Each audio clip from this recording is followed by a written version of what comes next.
Olá pessoal, sejam todos muito bem-vindos. Eu sou o Cauê Alberto, estou aqui hoje com vocês para mais uma resolução comentada da prova do Revalida do INEP da edição de 2021. Temos aqui uma questão bem interessante, uma questão muito longa em relação ao texto, mas sem dúvida nenhuma uma questão que nos dá aí uma base, uma questão interessante para a gente poder comentar hoje, tá bem?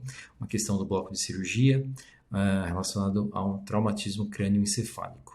Temos aqui então um paciente de 40 anos de idade, do sexo masculino, com cerca de 70 quilos, levado ao serviço de urgência e emergência por equipes de bombeiros, com relato de ter sofrido queda de laje de sua casa a cerca de 3 metros de altura há 30 minutos. O familiar que o acompanhava relata que o paciente não possui comorbidades e não faz uso de medicações. A admissão, o paciente apresentava frequência cardíaca igual a 90, pressão arterial 12/8, saturação de oxigênio 100%, com oxigênio suplementar sob máscara. Conversava e respondia às perguntas do médico sem dificuldades e com frases ordenadas, mobilizava os 4 membros espontaneamente e havia abertura ocular espontânea. O paciente relata que se lembra da queda e que bateu a cabeça no chão, realizou avaliação primária e secundária adequadas, havia discreta equimose retroauricular e ferida cortocontusa de 3 centímetros superficial em região parietal direita.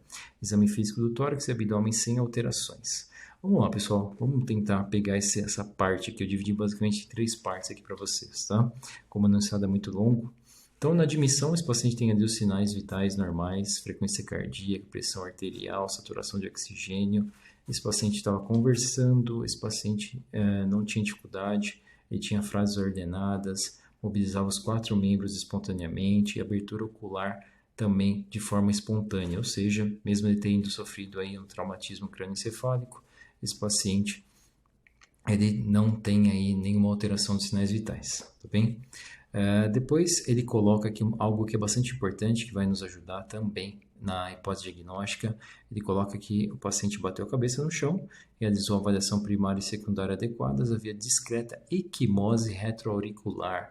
Vamos lembrar que essa equimose retroauricular é o sinal de Battle, ou seja, esse paciente aí ele pode ter uma fratura de base do crânio, tá? Então, sinal de Battle ou sinal de Guaxinim relacionados aí à fratura de base do crânio. Então, essa aqui é uma dica bem interessante para a gente poder avaliar depois, tá bem? A segunda parte, na avaliação secundária foi realizada a tomografia de crânio, pescoço, tórax e abdômen. Na tomografia de crânio sem contraste, discreto hematoma extradural à direita. Na tomografia de pescoço, incluindo coluna cervical com contraste venoso sem alterações, tomografia de tórax e abdômen com contraste venoso sem alterações também. Vamos lá, para a terceira parte aqui. Cerca de 2 horas após o exame de tomografia, o paciente apresentou então alterações e teve um rebaixamento, com abertura ocular ao estímulo doloroso e fala inapropriadas. Apresentou 2 episódios de vômitos, frequência cardíaca 62, PA 180 por 110, pupila direita em hemidríase e hemiparesia esquerda.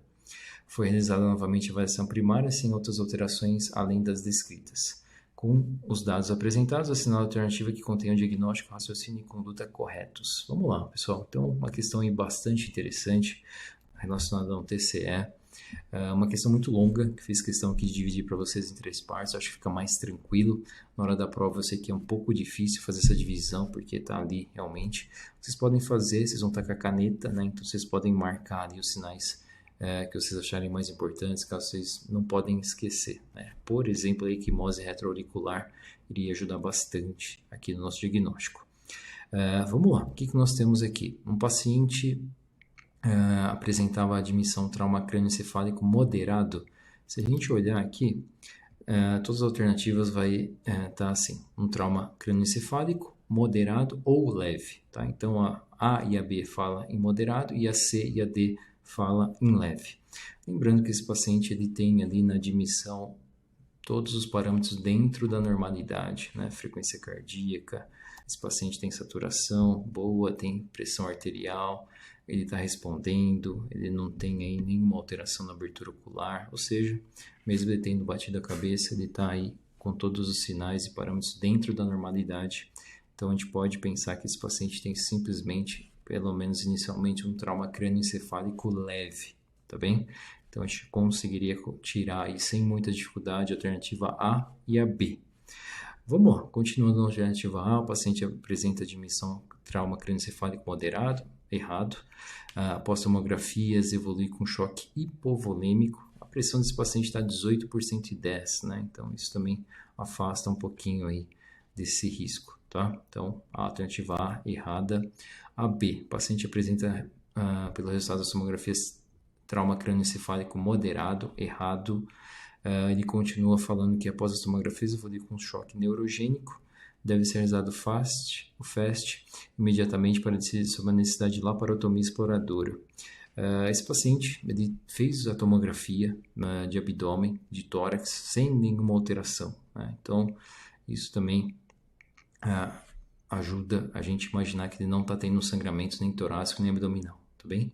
Então, alternativa B errada também, especialmente devido ao TCE moderado, isso aqui já dava para parar por aí mesmo, tá?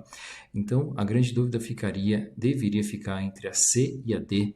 As duas falam sobre o trauma crânioencefálico leve. Vamos ver o que está errado aqui. A C fala que após as tomografias evolui com hipertensão intracraniana e herniação do uncus. Deve ser realizada a avaliação neurocirúrgica imediata para descompressão intracraniana. Essa faz todo sentido, pessoal. Vamos ver o que está errado na D. O paciente apresentava admissão trauma crânioencefálico leve.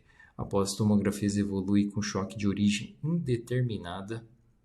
Deve ser realizada nova tomografia de crânio para avaliar possível alteração do hematoma visualizado inicialmente. Não tem necessidade, né? Esse paciente apresenta aí sinais e sintomas bem característicos de hipertensão intracraniana, tais como esse aumento da pressão arterial, 180 por 110.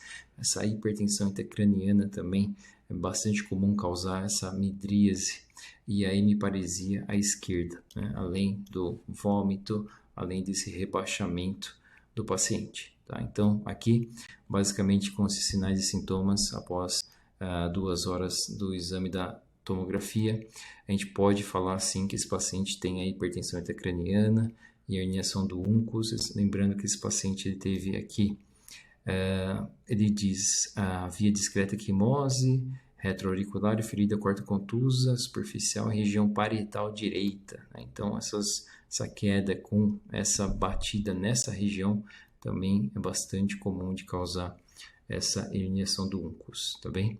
Então, é uma questão relativamente fácil depois da gente começar a fazer a avaliação a partir das alternativas. Então, não se assustem caso vocês peguem enunciados gigantescos, tentem ler com calma, tenta fazer essa divisão da questão e depois vão trabalhando bem as alternativas, tá bem? Então, acredito que vocês não teriam muita dificuldade se fossem ali simplesmente trabalhando bem as alternativas. Era para ficar entre a C e a D.